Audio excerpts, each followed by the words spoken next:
సినిమాలో నటించమని అడిగితే బాల్యంలో మహేష్ బాబు గారు చెట్టెక్కి కూర్చున్నాడని దివంగత దర్శకుడు కోడి రామకృష్ణ గారు ఓ సందర్భంలో చెప్పారు.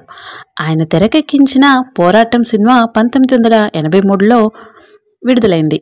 ఈ సినిమాలో మహేష్ బాబు గారు పూర్తిస్థాయి పాత్రలో బాలనటుడిగా యాక్ట్ చేస్తారు. ఈ సినిమాలో తన తండ్రి కృష్ణ గారి సోదరుడి పాత్రలో నటించారు మహేష్ బాబు గారు. ఇందులో మహేష్ నటించడం గురించి కోడి రామకృష్ణ గారు గతంలో ఓ ఇంటర్వ్యూలో మాట్లాడారు.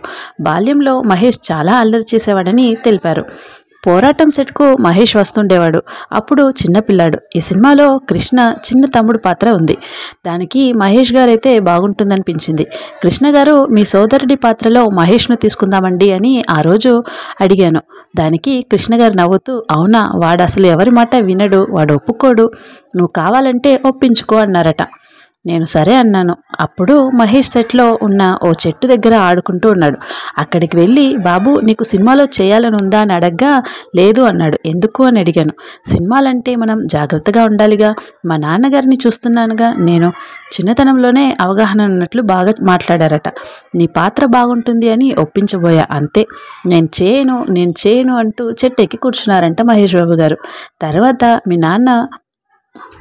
మీ నాన్నలాగా అచ్చం నువ్వే ఉన్నావు, నువ్వైతేనే తమ్ముడి పాత్రకి బాగా సరిపోతావు అని ఒప్పించారట. పోరాటం సినిమాలో మహేష్ బాబు గారి పాత్ర బాగుంటుంది.